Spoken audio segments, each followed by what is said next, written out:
పిఠాపురం నుంచి నేను పోటీ చేస్తాను అని ఆయన చెప్పిన రోజే తెలుగుదేశం పార్టీ ఆఫీస్లో తెలుగుదేశం పార్టీ కార్యకర్తలే చంద్రబాబు గారి బ్యానర్లు, లోకేష్ బ్యానర్లు చింపేసి బయటకు వెళ్ళిపోయారు.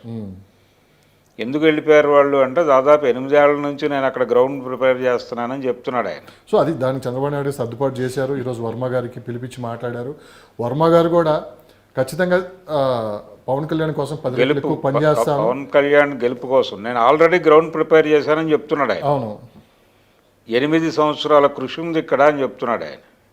ఇంకా ఎక్కువ చేశాడేమో తెలియదు. చంద్రబాబు నాయుడు గారు ఎక్కువ మంచి హామీ కూడా ఇచ్చారు. ఎమ్మెల్సీ చేస్తాం, అవసరమైతే రేపు అధికారంలోకి వస్తే ఆయనకి ఓకే. అసలు అక్కడ గెలుపు కోసం ఒక అద్భుతమైన గ్రౌండ్ ప్రిపేర్ చేశాను నేనని చెప్తున్నాడు వర్మ. ఆ గ్రౌండ్ని యాజ్ ఇట్ ఈజ్గా పవన్ కళ్యాణ్కి నేను అప్పచెప్తున్నానని చెప్తున్నాడు ఇప్పుడు. కాబట్టి రెండోది, పవన్ కళ్యాణ్కి ఉన్నటువంటి హోప్ ఏంటి, అక్కడ కాపు సామాజిక వర్గం ఓట్లు బలంగా ఉన్నాయనేది ఆయనకి ఉన్నటువంటి ఒక విజన్. దాన్ని డిస్టర్బ్ చేయగలను అని జగన్మోహన్ రెడ్డి గారు అనుకుంటున్నాడు.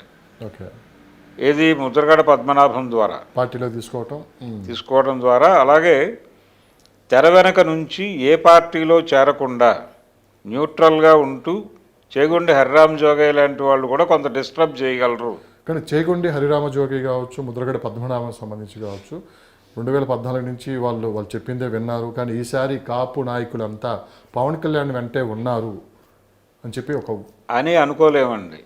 అని అనుకోవడానికి బలమైనటువంటి ఆధారాలు ఏమీ లేవు. ఇప్పుడు జనసేనలోనే కొంతమంది ఒక డోలాయమాన స్థితిలో ఉన్నారు.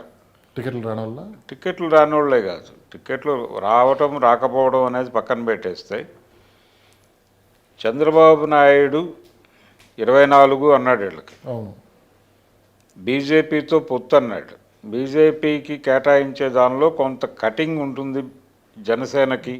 ఆ 24లోనే కటింగ్ ఉండొచ్చు అనేది. అది ఎక్కడ దాకా వెళ్తుంది, 18 దాకా వెళ్తుందా అని మాట్లాడారు బయట. 18 దాకా వెడుతుందా లేదా, అసలు 24లో కోస్తామా లేదా అనేది అధికారికంగా సమాచారం ఏమీ లేదు. కానీ జరుగుతున్న ప్రచారం, ఆ ప్రచారానికి కొంచెం ఆజ్యం పోస్తున్నారు. ఈ బర్నింగ్ ఉంది జనసేనలో చాలామందిలో. అందుకని వాళ్ళని అనునయించే పద్ధతిలో ఆయన పార్టీ ఆఫీస్లో మాట్లాడాడు పవన్ కళ్యాణ్. అంతకుముందు ఆయన ఒక మాట అన్నాడు, అంటే 2-3 సందర్భాల్లో ముఖ్యమంత్రి అనే ప్రస్తావన తీసుకొచ్చాడు ఆయనే స్వయంగా. తీసుకొచ్చిన తర్వాత కంట్రోల్ అయ్యాడు. కంట్రోల్ అయ్యి ఇప్పుడు ఆ మాటలు మాట్లాడట్లేదు, మాట్లాడొద్దు అని చెప్తున్నాడు అందరికీ. పొత్తు స్ఫూర్తిని ముందుకు తీసుకెళ్ళండి అని క్యాడర్కు ఉద్బోధించే ప్రయత్నం చేస్తున్నాడు ఆయన.